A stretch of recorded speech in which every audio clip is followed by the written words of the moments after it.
Hi guys, welcome back to my channel. Today I'm going to do a get ready with me. I have a topic I want to talk about, but I've just rearranged all my makeup, which is exciting. It's almost like shop my stash. We're sitting in my bedroom. Things have been moved around and I feel a new sense of excitement about all of this. So yeah, I'm going to put on some makeup and we're going to chat.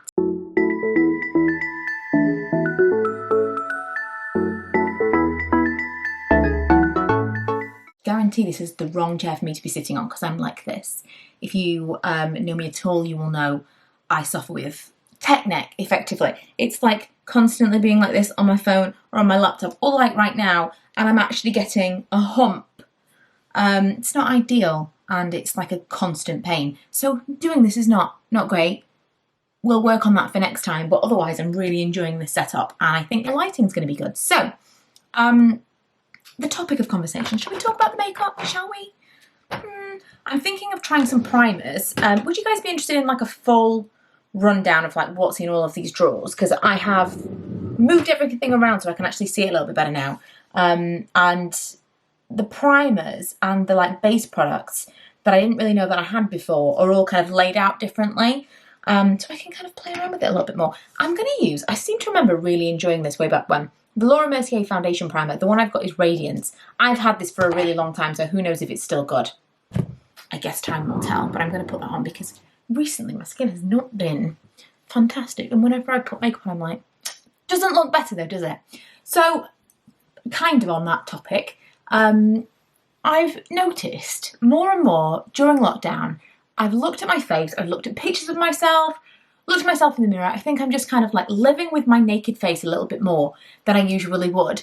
And considering plastic surgery. Nothing major, injectables, but still plastic surgery. I'm looking at my face in the mirror and thinking, well, you know, I always said I wouldn't do this, I wouldn't do that, but you know, I'm getting to whatever age and I'm just kind of talking myself into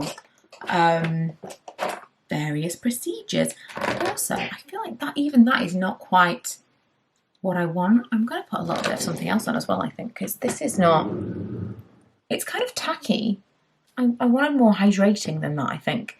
I don't know, I think it's too late for that. So I'm going to do the e.l.f. Poreless Putty and I'm going to apply it with a sponge. Yeah, more so than ever, I've kind of been trying to justify in my mind various things that I would have done. Let me just kind of run through some of those things. I've never, ever, ever been interested in lip filler. Never. But I've spoken to friends who've had it done, and I'm noticing that celebrities who've had it done, when I look at the before and after, it kind of changes their face. It's not just the lip filler. For example, I haven't got great bone structure. I haven't got a real strong, like cheekbone. It's all very like, I'm quite round faced. I don't love that I haven't got a fantastic jaw. It's like double chin central. Not a fan. I've seen with some people that when they have lip filler, it kind of changes the proportions of their face, and it's not necessarily the fuller lip, it's everything else that changes. A little bit like when you have a nose job and your entire face looks completely different, or when you get your teeth fixed and stuff suddenly seems to look so different. Teeth fixed, 100%, that is on my list, by the way. If I came into some money tomorrow, that would be my thing. Lip filler has never, ever, ever been appealing to me, and yet all of a sudden I'm thinking, well, maybe it would help balance out my round face. Maybe I could do yada, yada, yada. Then I was looking at Botox. Now, I've said to my husband for a long time, I think the one thing that I could be really tempted by is filler. And I think that's, I'm a bit nervous of Botox, but I think I could be convinced to have a little bit of filler in these hollows under my eyes. Why are they making that noise now? Doesn't feel necessary.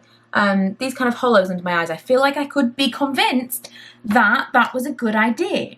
I'm going to use the No. 7 Stay Perfect foundation. The colour that I've got is Calico, and I'm going to use the Glow Cherie Natural Glow Enhancer from L'Oreal. I'm going to mix these two together on the back of my hand and hope for the best, because I haven't...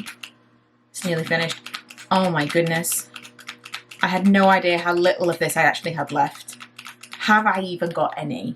This is one of my all-time favourite foundations, and I was just kind of going through everything and thinking, what am I gonna use?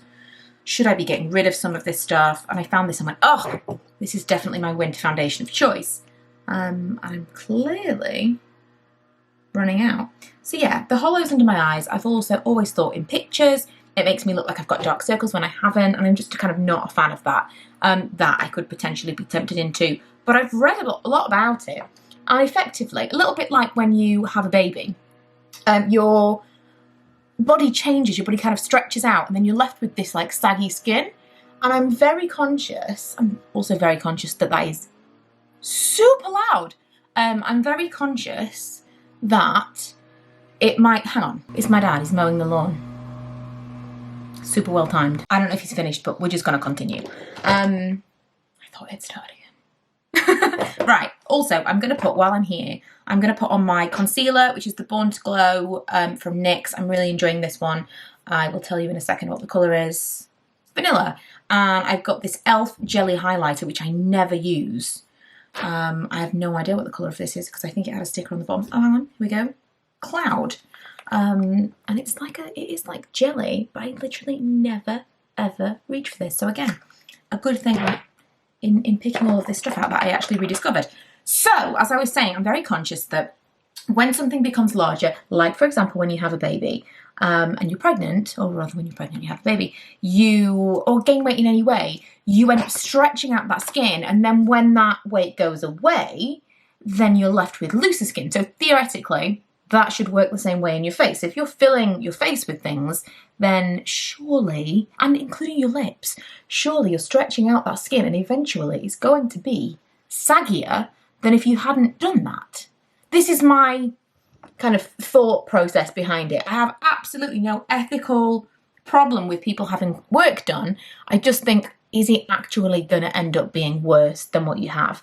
And my thing with any kind of surgery or filler or any kind of nips or tucks has always been, would you end up wishing you had what you had before if it went wrong?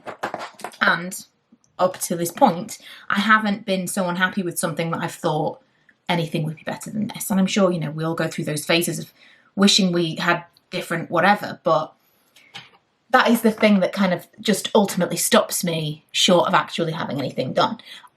So during lockdown, I'm seeing my face a lot and I'm thinking, this could be a better face.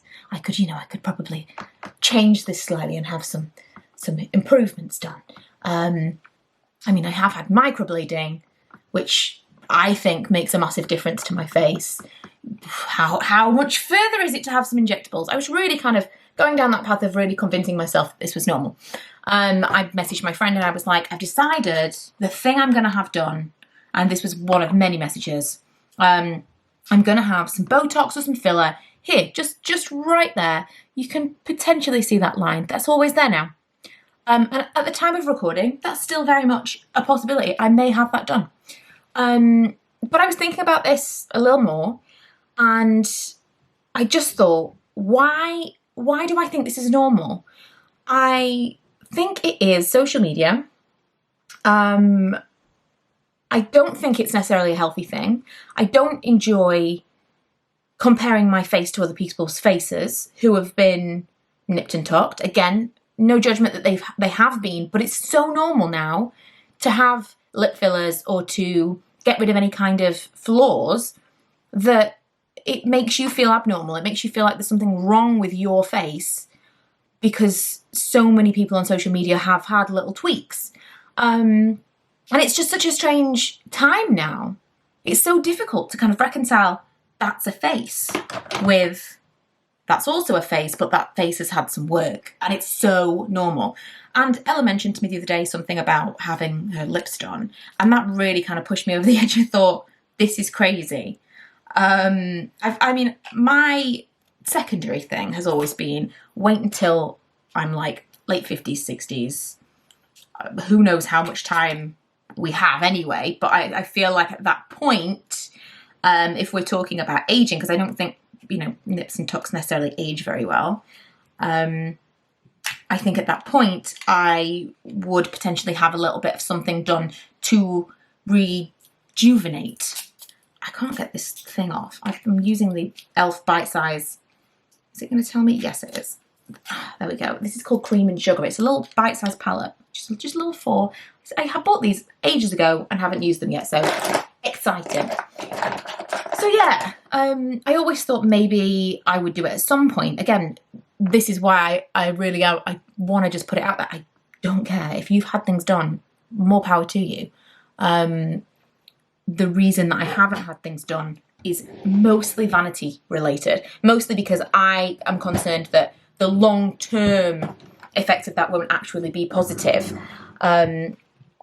If I thought, if someone tomorrow could guarantee, if you go and have this injection in your face, you'll look exactly like what you want to look like, and it's going to age perfectly and yada yada, then I can't tell you I wouldn't have it done, because I probably would. But my concern is always, if something can go wrong for me, it probably will. I am prone to keloid scarring. I have, in fact, I'll show you. One of them I had removed, the other one I didn't. So I don't know if you can see that. This is the back of my ear. Oh, this is the back of my ear, one idiot. This is the back of my ear. And it looks like that purely because I had my ears pierced. And I then had them pierced again because I wanted them pierced. The reason I don't wear earrings is because one of the holes has closed up. Because my scars, whenever I have a scar, it ends up being a larger scar than it normally would be because it grows. So a keloid scar effectively, I mean, theoretically it never stops growing. So I'm not sure if my scars are keloid or if there's another word for it, but that's the closest thing I've ever found. They will become abnormally large and kind of lumpy. My C-section scar isn't too bad, but I've seen other ones where you can't even tell it was done. And I can feel the scar tissue on the inside of my, like, just below my C-section scar. There's a very defined kind of lump, like a line of thick scar tissue that I can feel underneath. Again, these are things that you can have fixed, things that I have had, like I've looked into having had fixed. But because I'm so aware of that, that's something my body does. It's another thing that would put me off having something done because who knows how I would react? You never know. Meg Ryan's lips. You just don't know. So it's definitely not that I think it's a terrible thing that people have these things done, but I do think it's a terrible thing that it now is so normal that we are people who under normal circumstances would never have considered having these things done are suddenly considering having them done because it's like, well, it's just like going to the dentist. It's not though, is it? It's actually permanently, in some cases, changing your face to fit in with everybody else who's changed their face. And it just feels really weird. And Ella mentioned having her lips, like, well, maybe I would do this. And I thought, God, at 15, thinking that you need to change your face like that. That said, when I was a teenager, if you had offered me a boob job, I'd have taken it in a heartbeat. Even in my early 20s, I desperately would have taken that boob job. No hesitation. None whatsoever. Now I'm super glad that I didn't do that because your body changes over the years massively, and it just would have been a mistake. And on the flip side, I worked with a girl who was only 19 when I worked with her when she had the nose job. She had this nose job, and it is the best work I've ever seen in my entire life. I didn't think she needed it done, but she now has the nose of a Disney princess. That was fantastic work. What if it had gone wrong? Was my concern. I'm going to use the dark shadow just to do some like smudgy liner in this. I'm quite liking this. I wish there was, these two are too similar. I wish there was somewhere, or a very, very pale would be nice. Yeah. And this mirror is just not going to work for me now, so I'm just going to have to use the mirror way in the distance and hope for the best. Yeah, it just kind of came to me last week. I was thinking about it and I thought, this is something maybe would be worth kind of talking about. Have you had desires to have things done that you think you wouldn't have? Do you think that social media has affected the way that you see yourself? Because I definitely think that it's affected the way that I see myself. And especially in lockdown, having lived with my makeup-free face for a super long amount of time, and just kind of become okay with, well, this is what I look like, I'm maybe not okay with this is what I look like, because I do still have those little niggles of, well, I could change this, I could change that. I don't like that. I do not like that about myself. I don't like that I see a picture of someone else and go, ooh, well, if I had that, I could have that done. And maybe, you know? Also, I have to tell you, I know I put a few things on my face, but I really do think my face is so unused to makeup at this point that every time I put a full face of makeup on, my face hurts. I'm starting to wonder maybe if it's this, because I'm going to have to look at the ingredients of this. This is the Glow Cherie highlight, because I'm now thinking every time my face has stung when I've worn makeup, have I put this on? And possibly. I don't know. It kind of hurts all around here though, so maybe their elf thing. My face, I've never ever had sensitive skin in my life. And I think now it is. What a strange thing. How weird. Anyway, back to the subject. So, yeah, I think I can probably put myself off for a little while longer. I think probably it's inevitable. At some point I will do something to tweak the face that I have. But I'm not happy about it. I don't like that I'm being controlled by social media. I don't like that I'm susceptible to this weird comparison that makes me want to change my face. I really, really dislike that. And I dislike it about myself. I don't like that that is how it makes me feel, but it's on me because that's work I need to do on my own self-esteem, surely.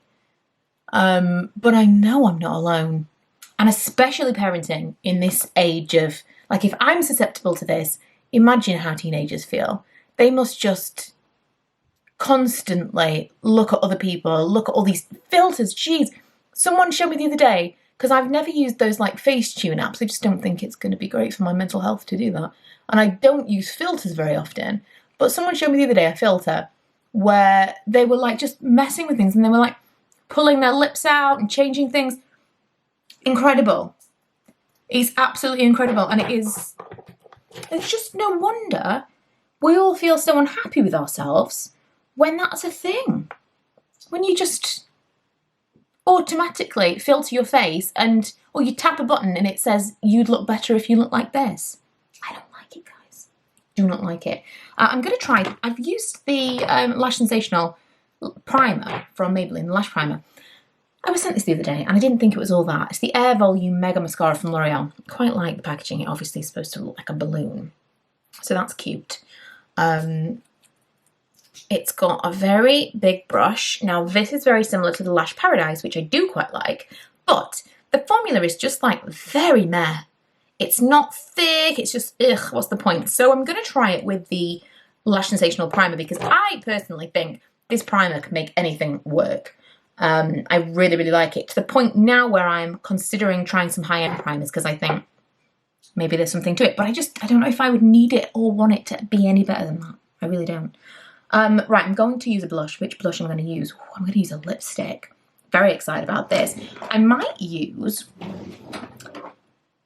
Yes, okay, because I've now rearranged everything and I can see what I have. Maybe I will use a liquid lipstick for a little bit of fun.